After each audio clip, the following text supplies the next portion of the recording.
God aften og velkommen til TV2 Birkelund. Menneskesmugling er i dag et meget stort problem her i Danmark og resten af verden.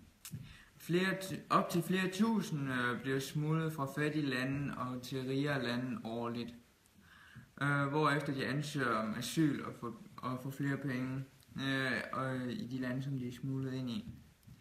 Vi er kommet i kontakt med en tidligere smugler, som hedder Peter von Schrieg, og han vil så fortælle om livet som en menneskesmugler. Det blev nemt sag i nutidens verden at være inden for menneskesmuglerbranchen. Det er rigtig lette penge. Jeg har stadig kontakt med den russiske mafia og den kinesiske triade. Jeg har været inden for branchen i 7 år nu, og 3 af dem har jeg sat i fængsel. Da jeg sad i fængsel, havde jeg stadig kontakt til den russiske mafia.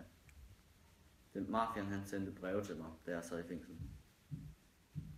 Han sendte breve om, hvor han sagde, at han ville true mig og min familie, hvis jeg ikke fortsatte med at menneskesmugle, da jeg kom ud af fængsel. Jeg tjente rigtig godt, da jeg var aktiv i branchen. Jeg tjente 15 millioner danske kroner over en periode på 2 måneder. Det var så udtalelsen fra Peter von Schrieg, som var tidligere menneskesmugler, og da vi nu har en perspektivering fra en smugler, så får vi en fra en flygtning nu her, som hedder Vladimir Alexej. Vi skulle blive smuglet ud over havet fra Nordrossia.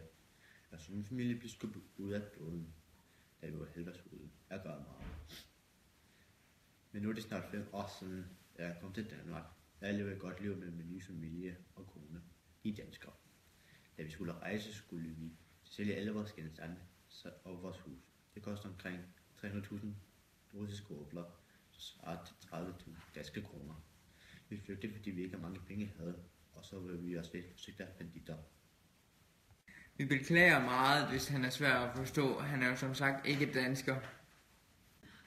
En dansk kvinde blev i dag anklaget for menneskesmugling i retten i Holstebro. Hun var 43 år, og hun med filippinsk baggrund.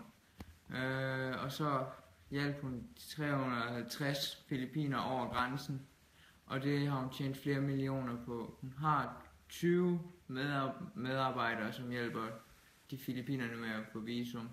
Og de kom over i både bil, båd, fly og tog. Der er rigtig mange, der bliver smuglet årligt over Danmarks grænser. Jeg synes, strafferne burde blive strammere, og spørgsmålet er, kan det overhovedet stoppes? Det sagde menneskesmuglereksperten Kent Philip Christensen.